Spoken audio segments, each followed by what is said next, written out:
Welcome to another edition of the Political Trenches, Local Government at Work. Today we are continuing our dive into the role of the CAO. And later in the episode, we'll be joined by a team that is at the heart of municipal administration in the Keystone Province. Joining us today is the President and Executive Director of the Manitoba Municipal Administrators.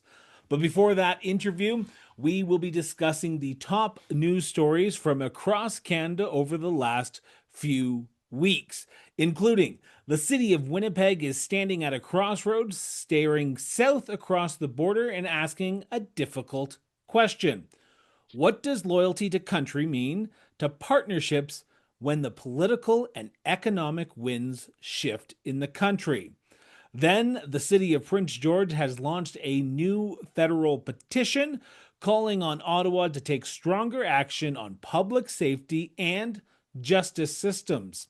And in Smith Falls, Ontario, two councillors were suspended by their peers after vulgar remarks were caught on a hot microphone without an investigation by the town's integrity commissioner. All that and more on today's episode of the Political Trenches. Ian, how has it been over the last 2 weeks? It's been a good couple of weeks. Well and truly into the year here. I'm getting comfortable with saying 2026 instead of 2027. I don't have to write checks anymore, it seems, so I don't have to remember that part. How are you?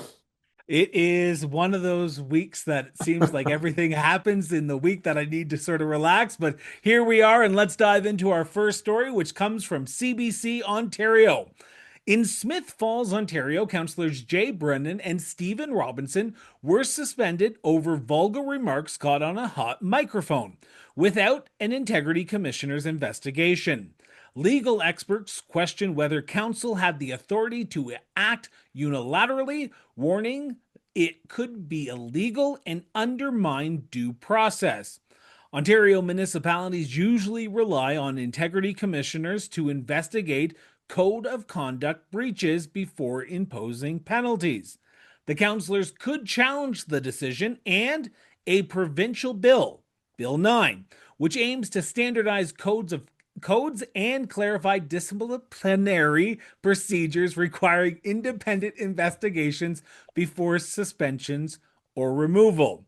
Now, Ian, what are the potential risks to municipal governance and public trust when councils suspend elected officials without independent investigations?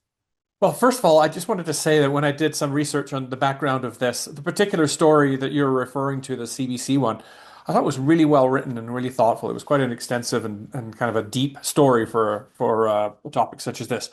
This is one of those cases I suspect where terms like common sense would be bandied about.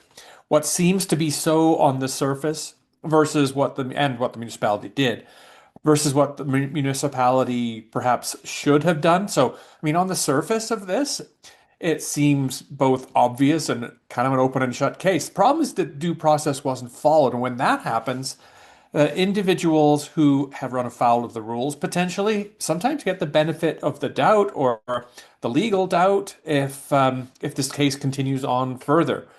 And if your rules say, whether they're provincial or local, that you need to get an external party involved, the integrity commissioner in this case, then you need to do that. You don't want to be leaving those threads or loose ends, even though the CAO said that the facts were, to quote him, self-evident. So maybe so, but I think due process is still owed to everyone. Public trust is one thing that we often talk about on this show, but there's another aspect that I've been into a lot over the last few months, and this is just for my clarity. I want to take the CAO's remarks for a second and say, pretty self-evident that this has happened, this is what the case, and we're going to move forward with it. Integrity commissioners' reports, integrity commissioners' reviews do cost public money. How do you balance that? Is it just because you have a policy on file that says you have to follow this, it has to happen? Is there any leeway, or does the policy or the bylaw always trump that potential legality of if it's going to cost us $100,000 and it's an open and shut case, we still have to pay the $100,000? I'm just picking a number out of the Yeah, hat here. sure. The the whole point behind having legislation is to be predictable. The whole point behind having bylaws and policies is to pre-make a decision. So when certain circumstance occurs, we fall back on the rules that we set for ourselves at a time when we were all getting along, perhaps. And in this case, further on in the article, it talks about the potential for lack of clarity or disagreement between local legislation, bylaw, and policy and the provincial act around universal codes of conduct. And when that's the case, the concept of legislative paramountcy comes to play. And what that will say is you can write anything you want into a local bylaw or a policy. But if a federal or a provincial act says otherwise, that will prevail. Now, it doesn't mean the whole code of conduct gets thrown out of the window. It just means the part that's in disagreement with the other legislation becomes null and void. That's all. So in this case, not following the rules that they had set for themselves is problematic. If the rules don't work, then change the rules. The final question I have before we turn to our next story, and it's a Sure. big one. Hmm. I always look at the grander picture when I look at these stories and how one municipality could affect a wave of other municipalities. Do you see this situation? I want to say a situation right now because we're still sort of in the crux of where we Yeah. are if the councillors are going to challenge the ruling or challenge Bill 9. Could this case set a precedent across Ontario and even in large picture Canada affect how other municipalities handle misconduct when you're looking at what's on record and what the optics are? Sure. I don't. It won't set a precedent because that's a legal thing. But if it If they sue, though, it if could. so, yes. So potentially it could if it goes to the courts and the courts make a decision, which may then require a change in provincial legislation or may require local governments to abide by provincial legislation. Now, recognizing that every province and territory is governed slightly different in local government because provincial and territorial governments kind of set the rules. What happens in Ontario isn't going to affect Quebec on one side and Manitoba in the other necessarily. However, it does come as a bit of a shot across the bow. So it's potentially putting people on notice. Ontario's rules around integrity commissioners are considerably different than other provinces' rules. In many, maybe most provinces, there are no integrity commissioners unless a municipality chooses to appoint one of their own volition and give them authority of their own volition. In lots of provinces, there's no universal code of conduct coming out of the province or territory either. It's just a local thing. So the legality of it all, the potential penalties of it all kind of matter. And in this case, when I was looking at some other stories, there was one member of council who said yesterday, at the time we're recording this, in a council meeting, that in hindsight, it would have been better to follow process, even if there seems like an easier way to deal with it.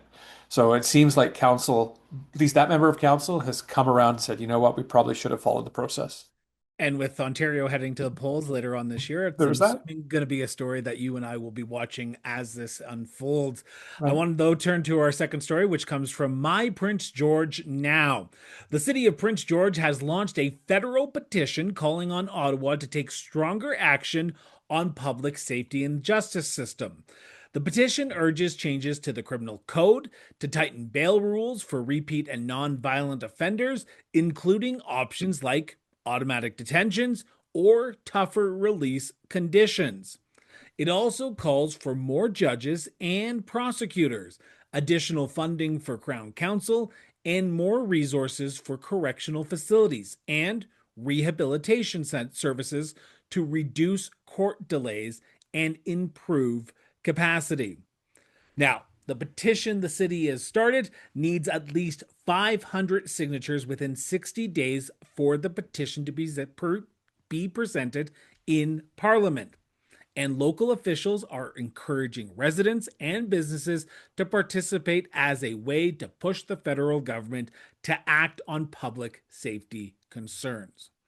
Now, Ian, there's many ways that I wanted to take this story, and I wanted to ask this question because this was one of the top things that I talked about in our 2025 year in review show.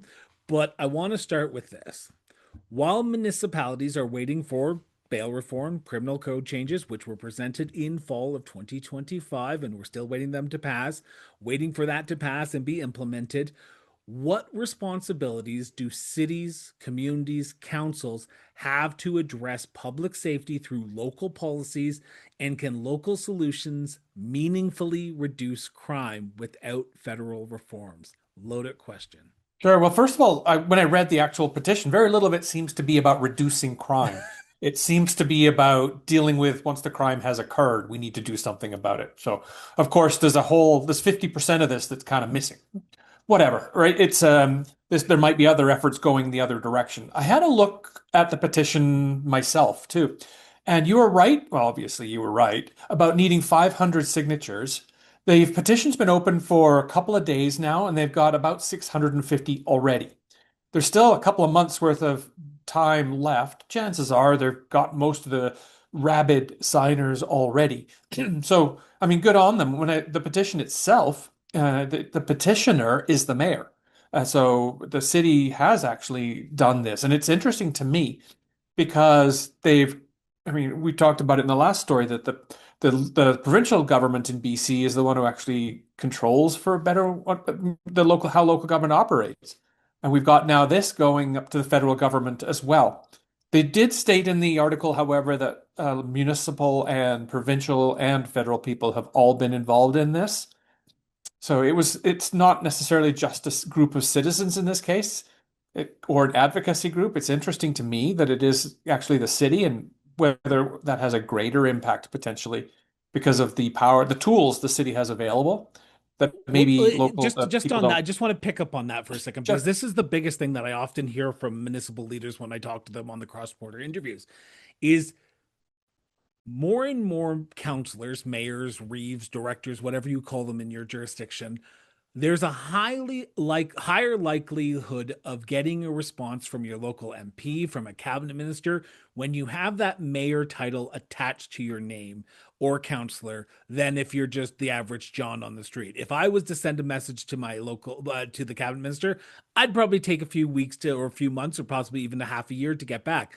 But if a mayor sends us something off to a cabinet minister, I guarantee you will hear back probably within a month's time. And I know that's a long time for some people, but that's a short time if you look at the grand picture. So when I saw it come from the city, and yes, the mayor is the petitioner, this is a lot of clout that the mayor is using because when you attach the mayor title to a petition, it has more sway than if it's just John down the street, right? I don't know. When this goes to the House of Commons, and it will by the sound of it, because it's Yeah. over 500 signatures already. Don't know that they're verified, but I'm not sure what the process for that is. It's a number of signatures probably that matters to indicate public desire or will. When it comes to actually gathering the signatures, the cachet of the mayor, member of council, or the MP may have an impact on that. But this is a case where, I mean, it's a weak mayor system, and so they're citizens just like anybody else. They have the rights just like anybody else. In this case, the petitioner is the person, not the mayor. Now, I realize that that's splitting hairs a little bit, but yeah, it certainly could have some more cachet. I don't know that it'll matter a whole lot in the House of Commons, other than maybe the MP who is introducing the petition may make note of it, that it's come via the city, so therefore reflects ostensibly the will of the city. Well, I want you to keep what you just said as we talk about our next story because all Okay, these seem to be working in conjunction with each they other right do. now. Our final story comes from CTV Winnipeg.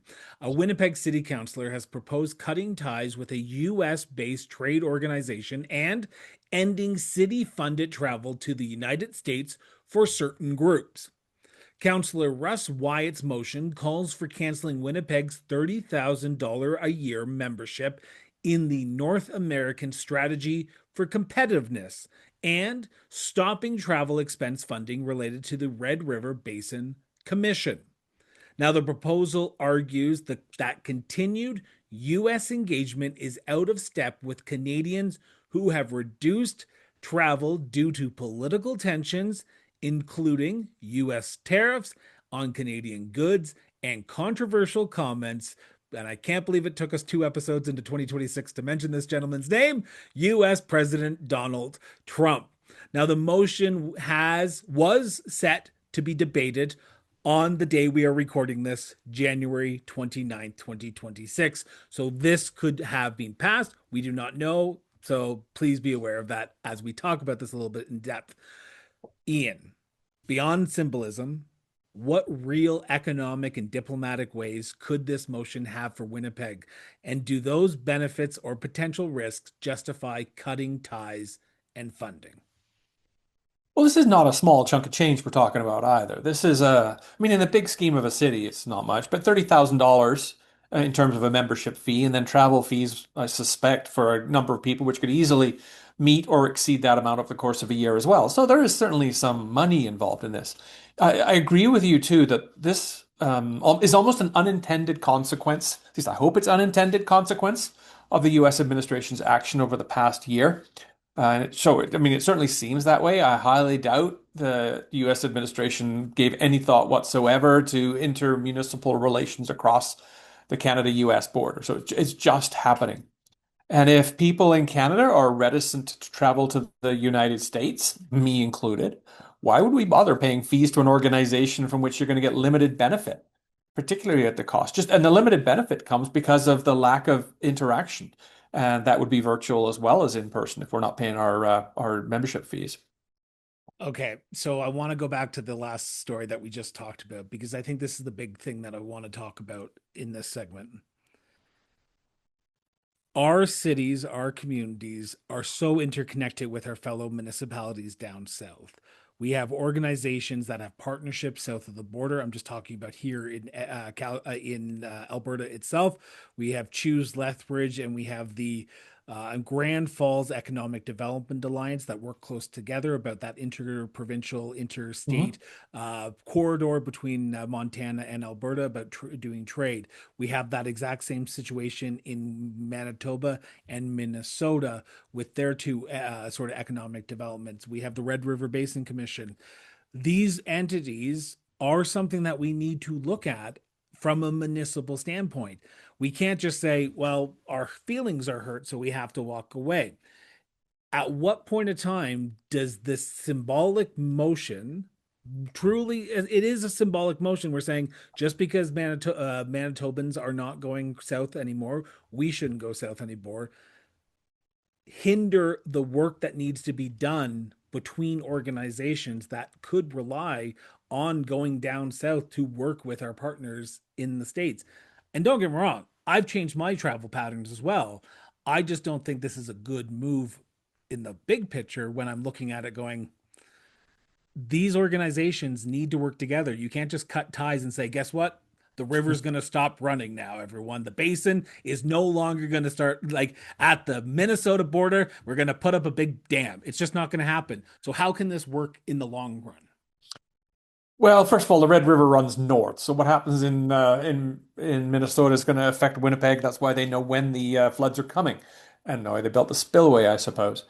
Your Only this show would you comment and make me feel dumb for not knowing the Red River Basin runs north. Thank you. Thank you, Ian. well, Go for it. runs into Lake Winnipeg. Okay, this to me, rather than being a symbolic motion to your words, I think it looks to me like this is what the city's suggesting that it's trying to model a behavior of its citizens and many other Canadians as well. So it's following suit in this case. I don't think like the river basin folk. The restriction, I think, anyway, was just on travel. It wasn't on conversation. So it's we're not buying hotel rooms in Minneapolis or flights what are that sort of thing. But I mean, we'll probably still have two Teams or Zoom meetings because that work continues. You mentioned Alberta, whether it's the Palliser Triangle, right, which is going to include Montana as well as Alberta, Saskatchewan. Those sort of things too will likely continue quietly, maybe behind the scenes, because there's a recognition at the local level and perhaps at the state and provincial level that this relationship is crucially important, even as we see what's happening in the wider world and the impact that it has on Canada. I just find it challenging right now because I'm just looking at one municipality in particular before we wrap up here, and that's the village of Coots, Alberta. If anyone who knows Yeah, Coots, sure. Alberta, it is quite unique in its way because it's literally on the border of Montana and Alberta, and it's literally like you can throw a rock, and I'm not saying throw a rock into the United States at this time at all. I'm just saying you could throw a rock and you could hit the village of Sweetgrass, Montana, because they are so up against each other. They're side by side. And there are so many partnerships, including the Coots Fire Department and the Milk River Fire Department, that goes to Sweetgrass to protect Sweetgrass because that is the closest fire department. The other closest one on the southern side is O'Toole County, which is roughly about 45 minutes away, where Milk River is about 20 minutes away from the border. So we are so interconnected that I'm finding it hard to say we need to cut all ties and not do any work with them and just not travel, because we're traveling there already. It's just the name of the game, Yeah. and it's the way that our world works right now. But that's another soapbox that I can get off right now before I You get already myself did. into trouble. But we're going to now head off to our chat with the team at the Manitoba Municipal Administrators. When you think about what keeps a community running, municipal administrators are often the ones making it happen behind the scenes. The Manitoba Municipal Administrators, or MMA, has been supporting these professionals across Manitoba since 1931. With more than 300 members, the MMA focuses on education, professional development, and advocacy. Through connection, leadership development, and ongoing learning, they help build strong local leadership and support thriving, resilient communities across the entire province of Manitoba. To help us dive into the role of municipal administrators and the MMA, we are joined by the Manitoba Municipal Administrators President and City of Portage the Prairie CAO, Nicole Chychota, and MMA Executive Director, Adreienne Bestland. Nicole, Adreienne, welcome to the Political Trenches. Thanks for having us. Thank you. Nicole, to kick off our interview, I want to start with you with a very simple question, if you don't mind. Can you, in the Manitoba context, explain the role of the CAO? Not a simple question, Chris. It's a huge role that we have here in Manitoba, and ultimately what it boils down to is CAOs are the people who take council's vision and we help turn that into a reality. And for us, that means a lot of different things. It's managing staff, managing budgets, projects, implementing policies, doing strategic planning. It's a really dynamic role, but at the root of it, we are the people who keep things running here in Manitoba for our municipalities. I'm going to jump in if that's okay. Your role, of course, is one that changes over time. Different people have occupied the same role that you have right now. You've been involved with the association for a while. What was your reason for joining the association in the first place?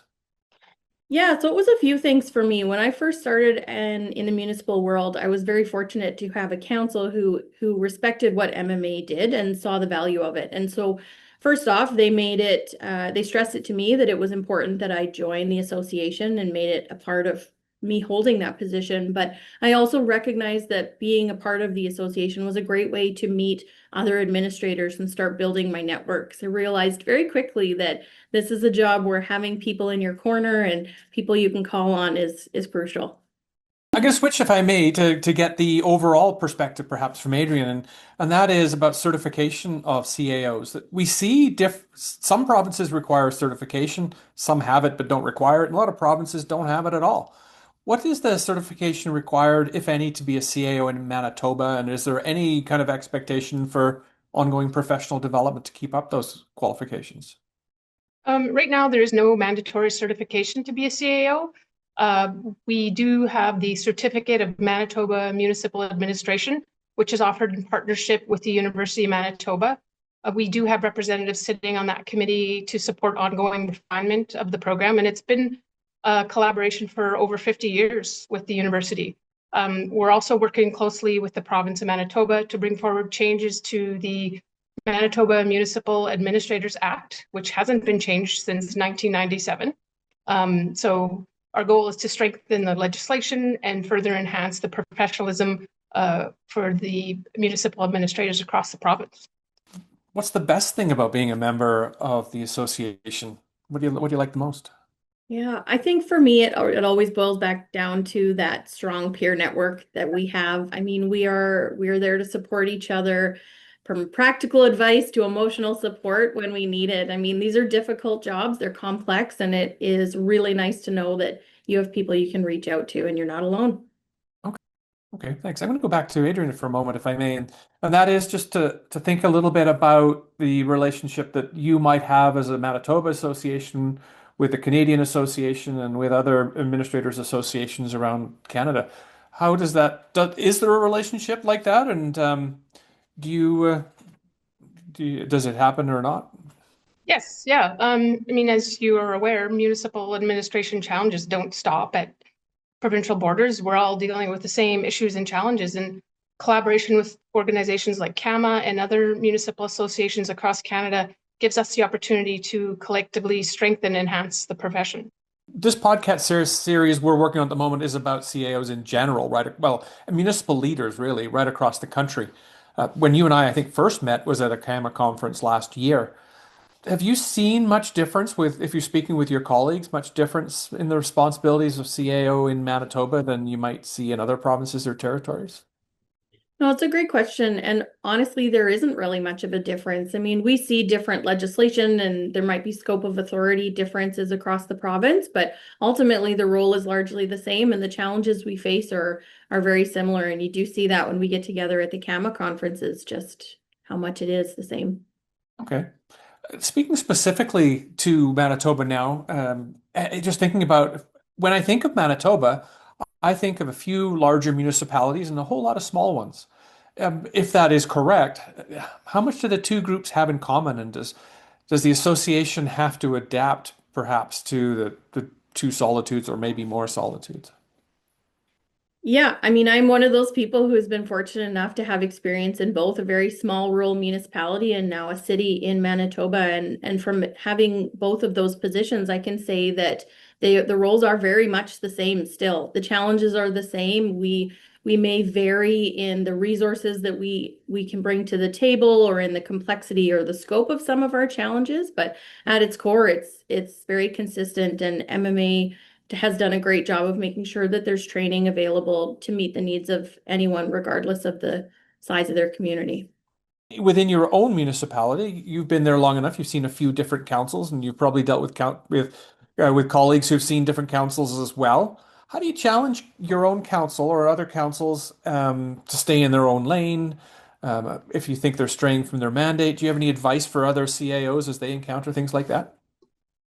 Yeah, it's something that we see a lot of people struggling with, and I'm fortunate in my role right now. I would say I have an excellent relationship with council. We have open lines of communication, and so we are thankfully able to address concerns either way, right? We bring it up for discussion. There's a lot of mutual respect and appreciation, but I know all too well that that is not always the case. And I think if you are in a situation that's tricky to manage, where there might be some of that tension, that it's important to just try your best to keep the communication professional, try to leave emotion out of it as much as possible. And if you can find a friend or a mentor to help you walk through how to navigate some of that, all the better. But I want to ask this question when you're talking about this, because I think there's a lot of this happening right now. You take over from someone who was quite essentially well known in Portage the Prairie, Nathan Petto. You also take over from someone in that same role who was before Nathan, John Mark Nadeau. You have some big shoes to fill. So you come into an organization where everything is humming along. Is it hard for a rural administrator to go into a city administrative position when you're in that sort of crosshairs of, I'm going into a new situation and I have to try and make the administration my own without sort of not hurting people, but upsetting the flow that has been sort of instilled in the workforce already? Yeah, great question. I definitely knew coming into this, I had some very, very large shoes to fill, and I'm very appreciative of the fact that Nathan has always been here to support me. He's still in our community. He mentors me when he can, and I think that's made a huge difference for me. And it was really about just coming in, learning the team, and knowing that we'd find our stride and be able to continue on the momentum that have been built from those who had held the position before us, and it's been amazing. Nicole, you're about what, 9 months away from the next election? Yes. So you're in that year already. If you had Mhm. an opportunity to speak to council candidates, people who are thinking about running for office, Are there one or two things that you would say to them that would make them understand the role as well as possible? Or maybe even things that existing or continuing elected officials could benefit in being reminded of as well? Yeah, I think as to either group of elected officials, two things that come to my mind are that your CAO is here to help you succeed. They're here to take that vision of yours and turn it into reality. And we're a team. And when we work really well together, we can do amazing things for our community. And so for me, that teamwork is number one. Number two is communication. It's essential to everything. And I find often when we're dealing with situations where there may be some dysfunction, it's as a result of broken communication. And so knowing that and putting a focus on that can change the course of your entire term. But Adreienne, I want to start with you if you don't mind. The MMM mission statement outlines, quote, the purpose of the MMA is to promote municipal administration as a career. Now, in the conversation question that Ian asked Nicole, one of the challenges that came up was burnout. And it is not something that's just happening in Manitoba, it is happening across Canada. How has the MMA continued to promote municipal administration as a viable career path in Manitoba with sort of the challenges that are ahead right now? Mainly through education, mentorship, and visibility. We help elevate the important work that administrators do and the real impact that they have in their communities. Attending career fairs and promoting the profession broadly, we're able to attract talented individuals and offer it as a rewarding and meaningful career path. Is it since we've started this sort of line of questioning around the CAO and the series that we've put together around the CAO, the very first person one of the first guests that we had on was a relatively new CAO to the position. And he sort of said candidly that an average CAO's time span is 3 years within a municipality. And then you either go to another municipality or you say, okay, it's not for me, I'm going to go do something else. What's the average lifespan of a CAO? And I say lifespan as in career lifespan, not like lifespan. So If they're human. yeah. Adreienne, yourself? I know in another province, their average is 2 years. We are a bit better than that. I'm going to say 3 to 5. 3 to 5. There's so many things that are dependent on it. Interestingly, even if it's around election time, sometimes our administrators are replaced solely because council thinks that that's a good idea. Looking at the viability and the election coming up here around municipalities, when we talk to someone from Saskatchewan, we often hear that some municipalities have been going through sort of a cyclical cycle of CAOs, of administrators, because they're lasting 3 or 4 months, and then the next person comes in 3 or 4 months, the rotation.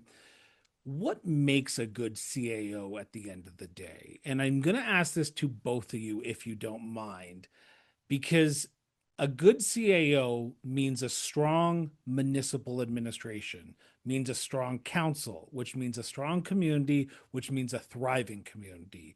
From your two perspective as president and also executive director, we'll start with the president, Nicole, first. What does a strong CAO look like in Manitoba in 2026? I think for me, to be a really strong CAO, the person has to have resilience. These are tough jobs and it's going to be tough at times. Having good communication skills is another thing.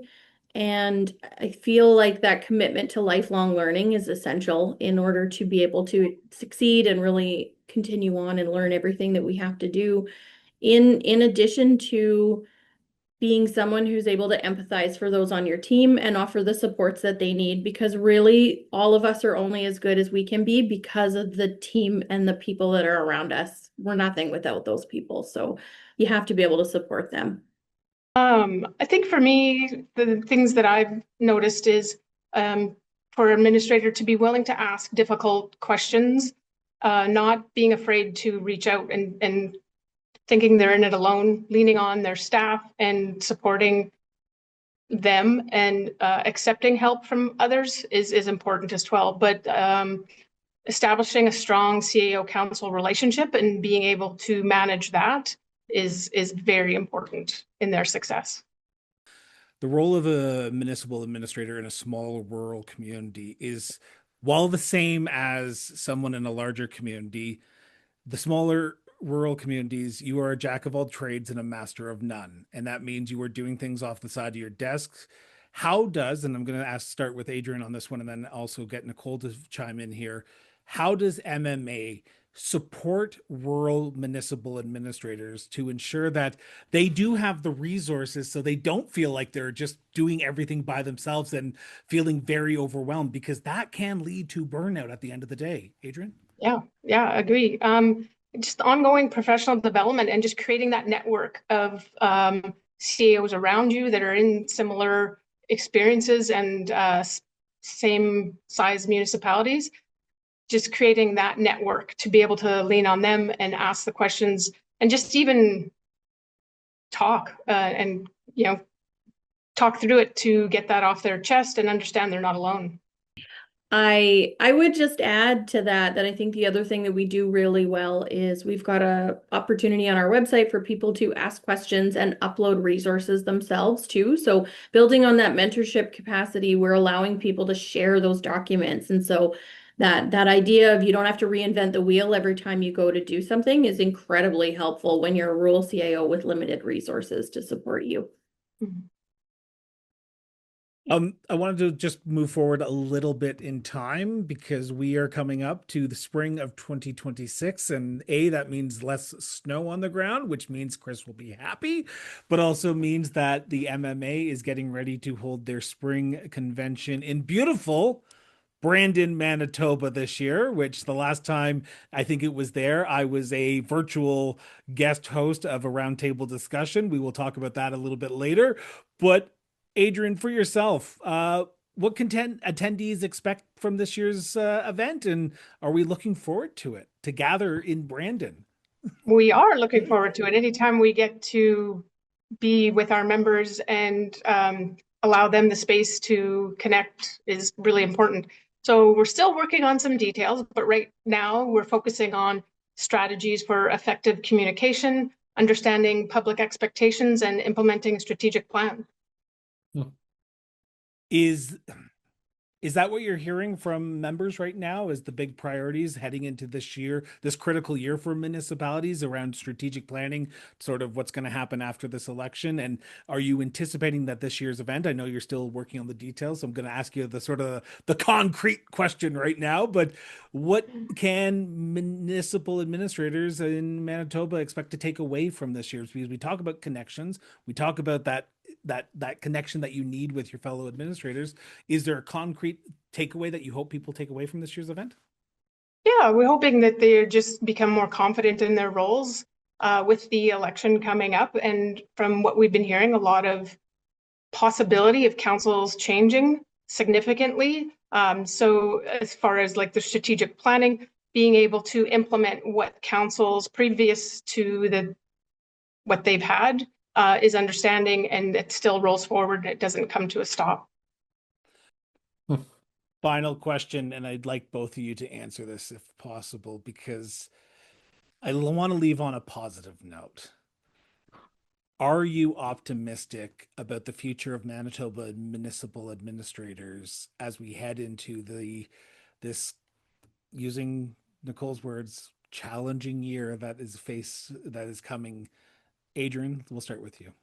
I do, absolutely. MMA is still committed to supporting and developing skilled, capable administrators, and by encouraging councils to hire leaders who have the experience and the knowledge needed to manage municipalities in Manitoba, and the changes to the act that we're working on, we believe the profession will be well positioned in the coming years. Nicole, from the president's perspective, are you optimistic about the future? I am. Yeah, I think it's an exciting time to be an administrator in Manitoba, and it's challenging, but I think the opportunities are right on the horizon. Our members are resilient. I think the stage is right. We're seeing a lot of positive movement on our request to the province to make changes to our act, and so I think this is going to be a big year, and I think we're at the precipice of great change. Well, I want to thank you from both Ian and myself, Nicole and Adreienne, that you sat down with us and chatted about the Manitoba Municipal Administrators Association. So thank you so much. Thank you. Thank Thank you you for the both. opportunity. Our full interview with the MMA president and executive director will air next Monday. We'll be right back after this quick message. In the heart of every thriving community lies a well-crafted strategic plan. But crafting such a plan requires expertise, experience, and a deep understanding of local needs. Enter Strategic Steps, your partner in municipal strategic planning. Strategic Steps' team of experts have years of experience in municipal administration. At Strategic Steps, they just don't develop plans. They co-create homegrown strategies tailored to your unique community.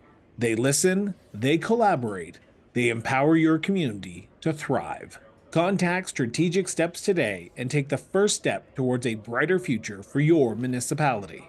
Call Strategic Steps at 780-416-9255 or visit strategicsteps.ca to get started.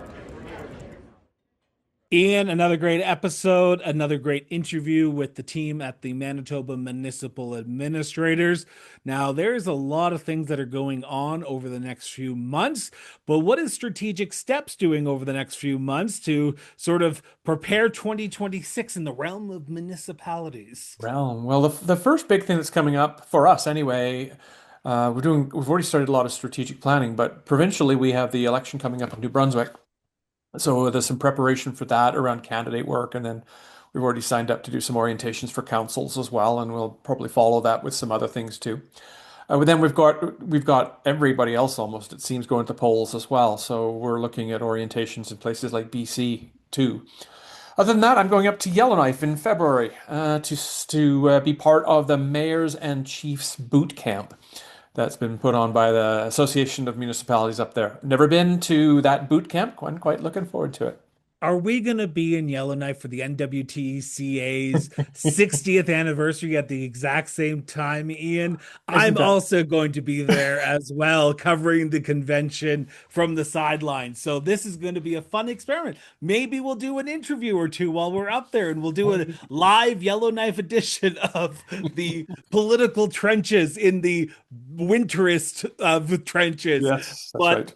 it is always a pleasure to sit down with you and talk about the stories and what's going on municipally. And we'll be back in 2 weeks' time with another edition of the Political Trenches, Local Government at Work.